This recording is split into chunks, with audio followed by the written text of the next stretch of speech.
अस्सलाम वालेकुम वरहमतुल्लाहि वबरकातुहू। नाजरीन, आज मैं बात करूंगा बातू के बारे में। बातू के मेडिसिनल यूजेस या इसके अद्वियाती इस्तेमाल क्या क्या है, इसकी पहचान क्या है, इसमें कौन से अच्छे मुरक्कबात पाए जाते हैं और ये जहर के तौर पर किस तरह काम करता है। ये चार बातें आज हम डिस्कस करेंगे। तो स्टार्ट करते हैं बातू के पहचान से। बातू चीनोपोडिएसी खानदान से ताल्लुक़ रखता है। अब चीनोपोडिएसी खानदान जो है ये काफ़ी बड़ा खानदान है पौधों का। इस खानदान में पालक भी शामिल है, इसमें चकंदर भी शामिल है और बहुत सारे चीनोपोडियम जीनस से ताल्लुक़ रखने वाले पौधे शामिल हैं। इसके अलावा भी बहुत अच्छे अच्छे जेनरा इसमें शामिल है। चीनोपोडियम भी पौधों का एक काफ़ी बड़ा जीनस है। लेकिन सबसे पहले आप जीनस और स्पीशीज़ का ताल्लुक़ समझ लें। देखिए, एक जीनस के अंदर मुख्तलिफ स्पीशीज़ होती हैं। मैं एक आसान मिसाल आपको देता हूँ। आलू बुखारा, खुबानी, चेरी और आड़ू, ये एक ही जीनस के चार मुख्तलिफ स्पीशीज़ हैं। इसी तरह पुदीने का जीनस जो है उसमें मुख्तलिफ किस्म के पुदीने शामिल हैं। इस तरह चीनोपोडियम जो जीनस है ये काफ़ी बड़ा जीनस है। इसमें पाकिस्तान के अंदर 19 स्पीशीज़ पाई जाती हैं, जबकि दुनिया भर में इसके तकरीबन 170 अक़साम की स्पीशीज़ पाई जाती हैं।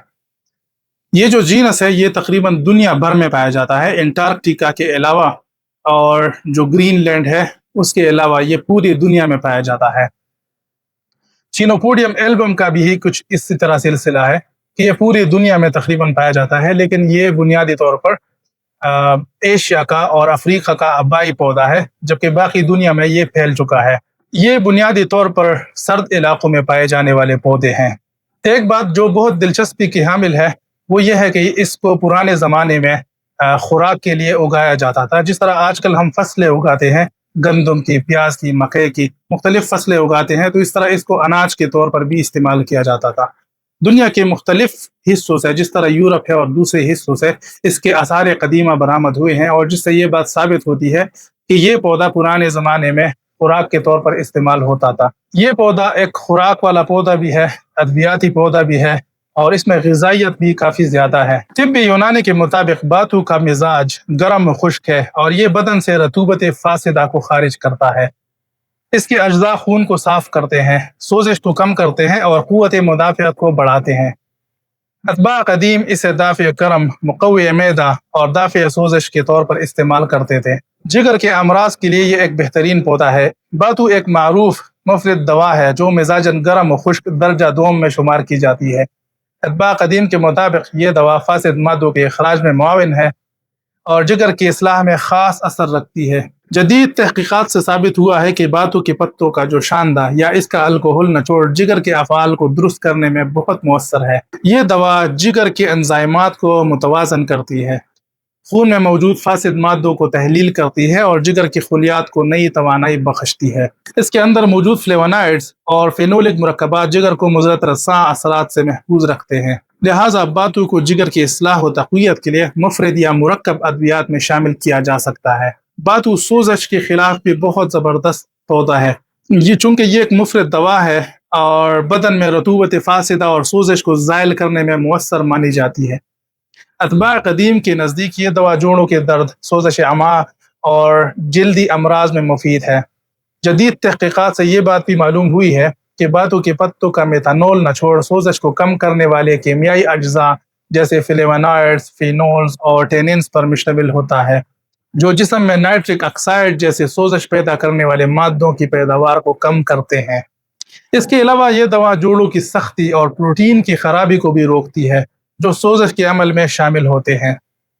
लिहाजा बातू को सोजश के इलाज में मुफरद या मुरक्कब अद्वियात में शामिल करना तिब्बी यूनानी के उसूलों के मुताबिक निहायत मौजून है।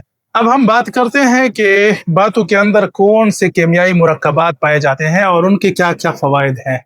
बातू के अंदर फ्लेवोनॉइड्स पाए जाते हैं जो कि सोजश को कम करते हैं, खुलियों को नुकसान से बचाते हैं, तिब्बी यूनानी की इस्तिलाह के मुताबिक मिजाज में एतदाल पैदा करते हैं, हरारत गजीज़ी को तक़वियत देते हैं।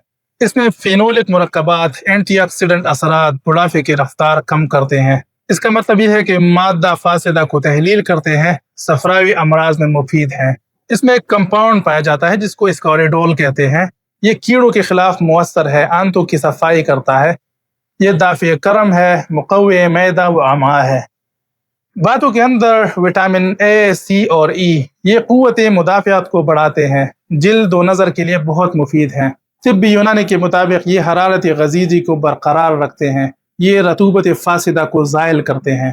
اس میں موجود منرلز یعنی کہ آئرن، کیلشیم اور میگنیشیم یہ خون کی کمی کو پورا کرتے ہیں، ہڈیوں کو مضبوط کرتے ہیں اور اعصابی نظام میں بہتری لاتے ہیں۔